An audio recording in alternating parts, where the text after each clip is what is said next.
Bonjour à tous et bienvenue à vous. Ravi de vous retrouver pour ce grand rendez-vous qui accueillera ce dimanche deux invités dans un paysage politique toujours en pleine recomposition ou décomposition. À partir de 10h30, c'est Adrien Quatennens, coordinateur de la France Insoumise, qui nous rejoindra alors que la semaine a été mouvementée pour l'Union des gauches ou la NUP comme on l'appelle désormais. Mais d'abord, notre premier invité dénonce justement cette gauche qu'elle qualifie de radicale, y voyant une escroquerie politique. C'est l'ancienne ministre et eurodéputée Nadine Morano. Bonjour à vous. Bonjour. Merci de nous accompagner. On va évoquer évidemment de nombreux sujets. Pour vous interroger, mes camarades, Nicolas Barré des Échos. Bonjour à vous, Nicolas. Bonjour, Sonia. Et le penseur et sociologue Mathieu Bock-Côté. Bonjour à vous, cher Bonjour. Mathieu.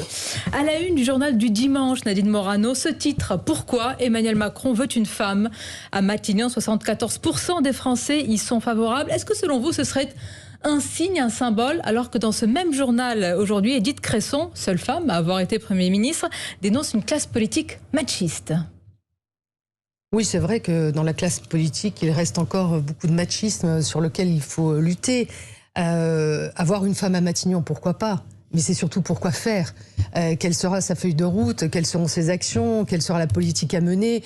En fait, ce qu'attendent les Français, c'est pas tant de savoir si ce sera une femme ou un homme, c'est de l'efficacité pour leur pouvoir d'achat. Et je constate une chose, en matière de sécurité aussi, les Français attendent beaucoup.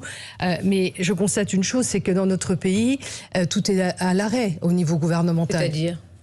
Vous savez très bien comment ça se passe, c'est-à-dire qu'il y a eu la période de campagne électorale où on arrive en fin de quinquennat. Vous avez les périodes où les ministres demandent s'ils vont rester ou s'ils vont partir. Les cartons sont faits. Vous avez connu ça? J'ai connu ça. Bon. J'ai connu... Ça arrive, c'est presque... Oui, non, mais j'ai connu ça quand vous devez faire un remaniement, mais attendre pratiquement un mois pour avoir le nom d'un Premier ministre et se mettre au travail, j'ai jamais vu. C'est une première. Donc là, pour l'instant, tous les ministres attendent, ne font quasi rien. Est-ce qu'il prend son temps Est-ce que les Français ont le temps d'attendre? C'est ça la réalité. Quand ils vont mettre de l'essence dans leur voiture et quand ils voient l'augmentation de l'essence, quand ils vont faire leurs courses et quand ils voient les prix augmenter, quand ils se promènent dans la rue et qu'ils doivent faire face à l'insécurité, est-ce que les Français ont le temps d'attendre? Non, moi je pense qu'il y a toujours urgence à gouverner un pays. Et je trouve que Emmanuel Macron ne prend pas la réalité de ce qui se passe dans notre pays. Comment interprétez-vous le temps qu'il se donne pour ce choix? Comment je l'interprète? Je pense que d'abord, il n'était pas véritablement prêt à trouver son Premier ministre, parce que hésiter comme ça et prendre un mois pour désigner son Premier ministre, c'est que finalement, il n'y avait pas réfléchi beaucoup.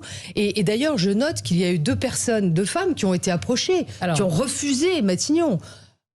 Qui aurait été reçu par Alexis Collère, donc ça veut dire que voilà, il les a reçus pour déminer, pour voir si c'était possible ou pas. Regardez celles qui sont pressenties, Nadine Morano, on va les voir. De refus, c'est inédit quand même, déjà. Bon, Audrey Azoulay, on a parlé d'elle, directrice générale de l'UNESCO, plus sérieusement Elisabeth Borne, ministre du Travail, l'ancienne ministre de la Santé, Marisol Touraine, et puis, on voudrait vous faire réagir sur ce profil, Catherine Vautrin, vous connaissez très bien, ex-trésorière de l'UMP, proche de Nicolas Sarkozy, présidente du Grand Reims, qui a rejoint LREM en février dernier. Cette dernière tiendrait la corde. Est-ce que c'est un bon profil ? Écoutez, moi je connais Catherine Vautrin depuis longtemps. C'est une femme de qualité, incontestablement. Après, est-ce qu'elle est prête à renier toutes les idées qu'elle a défendues depuis si longtemps? C'est-à-dire, elle a rejoint quand même la majorité. Oui, elle a rejoint Emmanuel Macron, je crois, au mois de février. Donc est-ce qu'elle est prête encore à faire un pas supplémentaire, c'est-à-dire à appliquer une politique qui serait totalement contraire à ce qu'elle a défendu pendant des années? C'est son problème, ça la regarde. Mais vous savez, moi, le choix du Premier ministre, à la limite, peu m'importe. C'est le problème du président de la République, c'est pas mon problème à moi. Moi, mon problème, c'est de faire en sorte que nous ayons un maximum de députés à l'Assemblée nationale qui portent les couleurs des Républicains, qui vont amener une autre politique à l'Assemblée nationale pour représenter les Français et qui permettront en fait d'avoir un contre-pouvoir à un président qui, vous le voyez, prend son temps comme s'il n'y avait pas urgence. Si c'est une femme de droite qui est si c'est une femme de droite, est-elle encore vraiment de droite? Parce qu'une femme de droite, quand on voit la réaction ce matin de la Macronie qui met en avant son opposition opposition au mariage pour tous, on voit bien qu'elle elle provoque, en tout cas, elle met sous tension la majorité. Oui, elle était opposée au mariage pour tous, mais elle était pour le contrat d'union civile, comme nous tous à l'époque. Donc, non, moi, c'est sur les questions de sécurité, d'immigration, sur la gestion des deniers publics qui me poserait problème, même sur la défense de notre filière nucléaire. Enfin, nous avons toujours été dans la défense de notre filière nucléaire. Bon, est-ce que elle est prête à suivre un président lequel président va-t-elle suivre d'ailleurs? Celui qui a annoncé qu'il avait fermé 14 réacteurs nucléaires, celui qui maintenant dit qu'il va rouvrir... Président nouveau, peuple nouveau, mandat nouveau. Oui, Macron 2, donc mandat nouveau pour peuple nouveau. Non, les Français sont toujours les mêmes, c'est toujours lui, avec le même langage brouillon, c'est-à-dire le en même temps permanent, donc on ne sait jamais où on va. Et il nous fait perdre du temps. Surtout sur le coût de l'énergie, mais franchement, c'est... Mais Nadine Morano, dans l'entre-deux tours, Emmanuel Macron a envoyé le signal très clairement. Il parle d'extrême centre, c'est le concept qu'il utilise. Il y a de la place pour la droite bonapartiste, dit-il, peut-être pensait-il à vous, et pour la gauche écologiste dans sa coalition. Est-ce qu'on peut être encore à droite et rejoindre Emmanuel Macron sans se trahir? Non, mais vous voyez, lui voudrait un espèce de grand parti unique, en fait, où tout le monde est à l'intérieur et où personne ne pense plus rien. Il n'y a plus d'idées fortes, il n'y a plus de ligne directrice, il n'y a plus de vision. Gouverner, c'est prévoir. C'est pas gouverner sur un court terme. Quand vous devez travailler sur une filière énergétique comme celle du nucléaire, quand il a dit face à Marine Le Pen qu'il avait été obligé de fermer Fessenheim parce que plus de travaux n'avaient été faits depuis 2012. Mais enfin, il est culotté quand même, il est gonflé. C'est quand même François Hollande et lui qui était secrétaire général adjoint de l'Élysée en charge des questions économiques, puis ministre de l'économie et des finances, qui ont été responsables de cette fermeture de Fessenheim. Il était déjà aux affaires. Ça fait 10 ans. Hollande, Macron et Macron 2, ça fera 15 ans que la France devra supporter cette espèce de zigzag en matière d'énergie et c'est les Français qui le payent sur leurs factures. Alors là, aujourd'hui, il n'y a pas de zigzag. Là, aujourd'hui, ils ont... Ah bon, mais pourquoi vous dites qu'il n'y a pas de zigzag? Depuis quand? Depuis quel niveau de la pente il n'y a pas de zigzag? Depuis cette campagne présidentielle. Depuis un mois? Le président a dit ce qu'il voulait faire sur la filière nucléaire, quand même. Et qu'est-ce qu'il va faire sur la filière nucléaire? Vous l'avez entendu parler de relance de la filière nucléaire. Il va faire quoi? Il va faire quoi? Vous l'avez entendu parler de relance il va relancer ce qu'il a fermé. Très bien, vous vous rendez compte la perte de temps? Il n'a pas dit qu'il relancerait ce qu'il avait fermé. Il n'a pas dit qu'il relancerait Fessenheim. Quand vous n'investissez plus dans les réacteurs qui sont déjà encore opérationnels, que vous êtes obligé d'en fermer certains parce que des travaux sont nécessaires, vous affaiblissez notre système vous avez dit énergétique gouverner, c'est prévoir. Et gouverner, c'est choisir. Et ça vaut pour la droite aussi, Nadine Morano. Vous dénoncez, tout à l'heure, nous recevrons Adrien Quatennens, vous nous direz ce que vous reprochez à la NUP. Mais quelles idées à droite pour les prochaines années? Il y a quelques semaines, nous avons reçu ici même Aurélien Pradier. On dit que c'est la jeune génération de LR, secrétaire général de ce mouvement, qui dit que la droite, maintenant, c'est social. C'est la lutte contre les inégalités. Fini les thèmes identitaires. Il faut tourner la page. Nicolas Sarkozy. C'est votre droite, celle-là aussi? Je ne pense pas qu'il puisse résumer notre famille politique à cette part de son action. La droite a toujours été sociale. La droite a apporté des grandes réformes. Mais il dit explicitement qu'elle ne doit plus être identitaire. Il faut mettre ça de côté. Êtes-vous d'accord avec lui?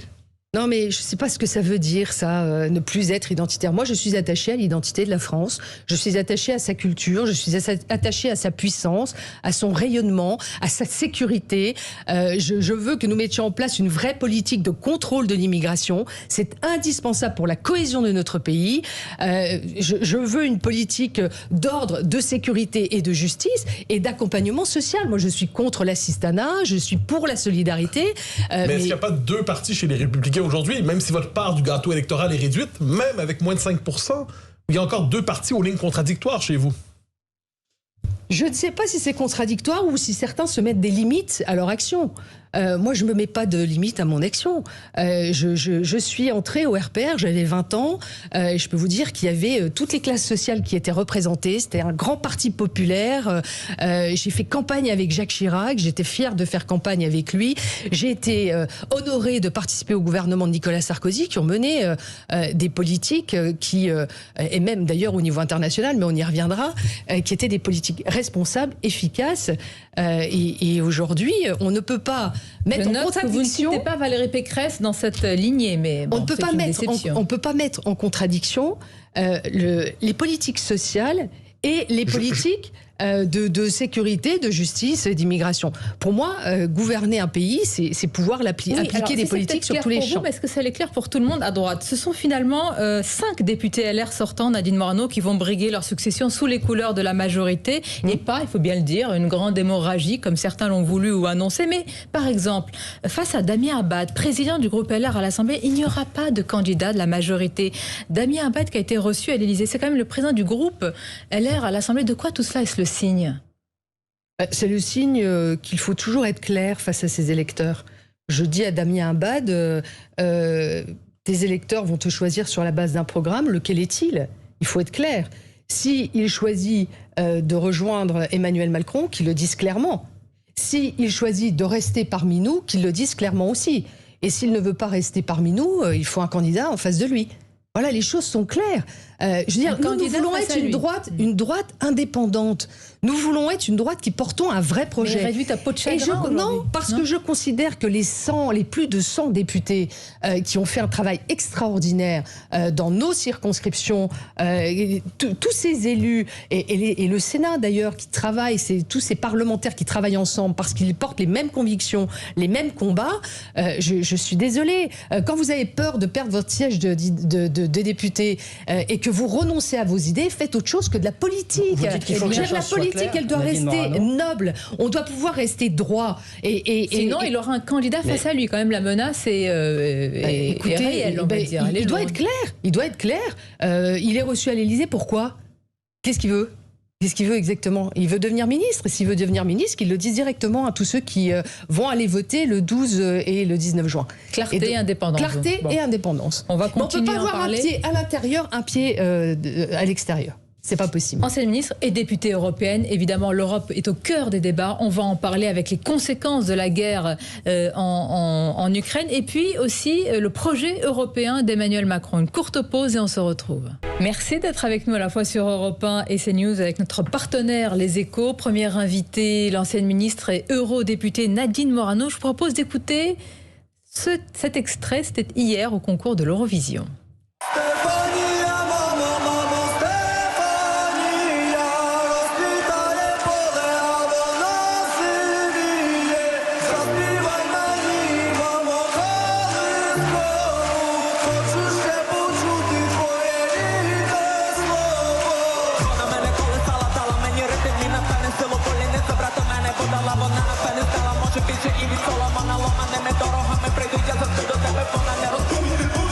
Et à la fin, c'est l'Ukraine qui gagne, sans suspense, prévisible. Qu'est-ce que ça vous inspire? Oui, c'est une remise de prix plus politique et symbolique, sans doute que sur la qualité de la chanson. Bien.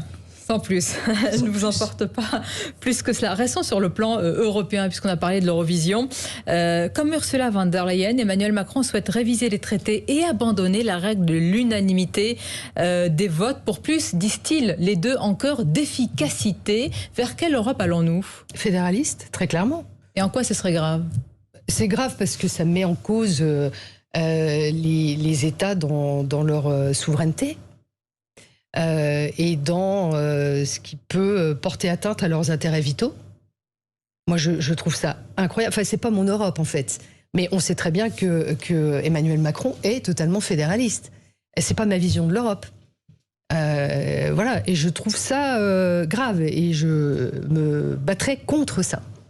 On sait très bien aussi que beaucoup de pays n'en veulent pas. Il y a plus de 13 pays qui ont déjà signé. Donc ça n'a aucune chance d'aboutir. Non, aucune. C'est plutôt une vision de très long terme, dirons-nous. Oui, mais qui n'aura pas de chance d'aboutir parce que les pays n'en veulent pas. Enfin, Emmanuel Macron, à chaque fois qu'il fait des propositions sur les listes transnationales, sur ce vote à la majorité qualifiée qui pourrait porter atteinte à la souveraineté des États et à leurs intérêts vitaux, ça fait un flop. Excusez-moi, ça fait un flop. C'est comme quand il convoque la grande conférence sur l'avenir de l'Europe au sein même de l'hémicycle du Parlement européen à Strasbourg, où les parlementaires ne sont pas invités. Il y a des gens, je ne sais pas qui étaient ces gens à l'intérieur, qui étaient dans l'hémicycle, s'ils ont été tirés au sort, comme dans la conférence, pour la conférence sur le climat. Voilà, et il y a 0,01% des Européens qui ont participé en donnant des contributions, c'est-à-dire quasi personne. Et en même temps, vous qui siégez au Parlement, est-ce que vous ne pensez pas qu'il y a des sujets sur lesquels ça devrait aller plus vite en Europe? D'où la volonté de passer, de modifier les traités justement dans ce sens-là. Si, il y a sans doute un mode de gouvernance qui devrait permettre d'accélérer certaines choses, mais lesquelles ? Parce que, par exemple, sur la question migratoire, moi je travaille sur la refonte de la directive retour. Je peux vous dire que autant le texte de la Commission est plutôt bon au départ, autant je vois des amendements qui passent, mais qui vont aller à l'encontre de ce qu'on voudrait, c'est-à-dire vraiment protéger nos frontières, maîtriser notre immigration, parce que c'est ça qui va être vital pour les Européens aujourd'hui.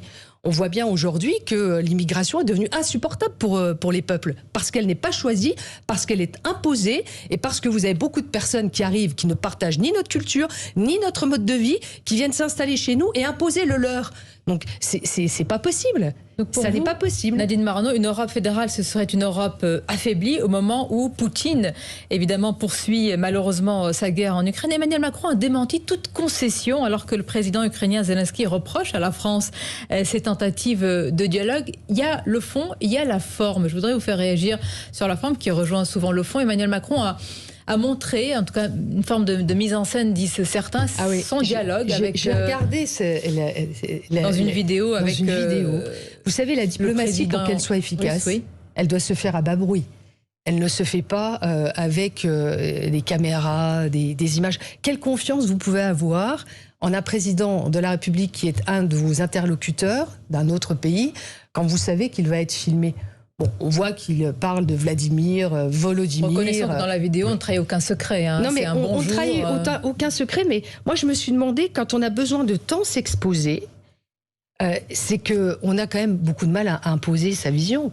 Parce que quel résultat a-t-il obtenu ? Il a beaucoup parlé avec Vladimir Poutine. Il a mis en scène ses entretiens très régulièrement. Il est allé à Moscou. Il est revenu bredouille. C'est comme quand il est allé au Liban. Il est allé au Liban, il y est resté plusieurs jours, il a voulu donner des leçons à la classe politique libanaise. Regardez aujourd'hui l'état de Beyrouth et de la classe politique libanaise. En fait, c'est... Emmanuel Macron, c'est dommage d'ailleurs, parce qu'il a du talent, il a beaucoup d'éloquence, il a beaucoup de prestance, mais il ne la met pas suffisamment au service de l'efficacité. Et moi, je préfère la méthode qui avait été utilisée par Nicolas Sarkozy à l'époque quand il y avait eu la crise en Géorgie, qui était allé voir Medvedev et qui avait obtenu des résultats sur le cessez-le-feu. Alors, vous avez probablement lu cette semaine dans Le Figaro la grande tribune d'Henri Guénaud où il s'inquiète de voir l'Europe marcher vers la guerre, donc comme des somnambules vers la guerre. Oui, j'ai lu une guerre globale, on s'entend. Oui. Est-ce que vous redoutez un tel scénario aussi, ou s'agit-il de paroles exagérées ? Non, je le redoute.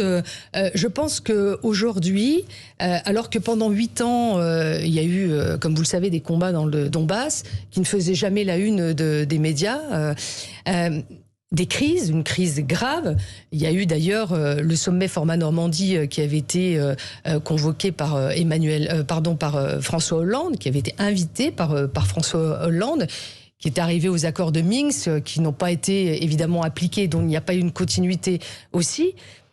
Mais je pense qu'aujourd'hui, on est dans un discours qui ne consiste qu'à être dans l'escalade et non pas la désescalade. Pas celui du président français. Hein. Il a dit qu'il ne faut pas humilier la Russie. Oui, mais quels actes ? Je veux dire, on n'entend que des candidatures pour entrer dans l'OTAN, des candidatures à entrer dans l'Union européenne, comme si on allait encercler la Russie. Et moi, je crois qu'il faudrait une grande conférence de la sécurité. Avec qui ? Avec la Russie ? Bien sûr, avec qui va s'asseoir autour de la table, M. Poutine ? Il faut discuter avec Vladimir Poutine. Enfin, c'est si on le cas avec des appels. Non mais des appels sans rien. Vous imaginez le président Poutine ? Non, vous m'avez pas compris là. J'ai pas dit ça. Je ne lui reproche pas de dialoguer avec Vladimir Poutine. Ce que je regrette, c'est la mise en scène qui fait qu'au final, on est dans la superficialité et on n'est pas dans l'obtention de résultats. Moi, ce que je veux, c'est des discussions qui soient fermes, qui puissent durer des heures sans doute, avec plusieurs interlocuteurs, avec plusieurs membres de l'Union européenne, plusieurs chefs d'État, et qu'on arrive à aboutir à quelque chose. Cette guerre, elle est sur notre territoire, elle est sur le territoire européen. Et on en est aussi arrivé là, parce que depuis des années aussi, regardez l'interview qu'avait donnée Vladimir Poutine en 2005 à Christian Mallard à l'époque, il était proche quand même de venir vers l'Union européenne. Et j'aurais aimé ça. Moi, j'avais créé au Parlement européen un groupe pour un nouveau dialogue où il donnait avec la l'impression Russie. qu'il allait être proche avant de préparer quelque chose à plus long terme. Non, Personne mais ne peut être dans sa tête. il faut réfléchir aussi avec la mentalité russe, comprendre de quelle manière est-ce qu'il pense son pays, comment il souhaite le protéger. La demande d'adhésion de la Finlande à l'OTAN, pour vous, c'est un risque de ce point de vue? Je pense que, vu le contexte actuel, même si évidemment la Finlande a tout le droit de rentrer dans l'OTAN, de faire acte de candidature, au moins. Je crois que si on est dans ces seules propositions-là, je pense qu'on n'est pas dans un épisode de désescalade. Et je crois qu'on a besoin de désescalade. Peut-être êtes-vous, paradoxalement, j'allais dire, sur la même ligne que ça va vous faire sursauter, que la France insoumise, que Jean-Luc Mélenchon, qui dit qu'il faut être non aligné. Vous critiquez beaucoup cette union des gauches. Moi, quand je vous entends, j'ai l'impression d'entendre aussi une partie de ce discours-là. Pas aligné, tout simplement. Est-ce que ce n'est pas le cas ?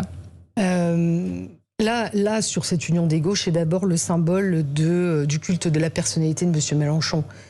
Pour moi, cet accord NUPES, c'est le label, en fait, anti-police.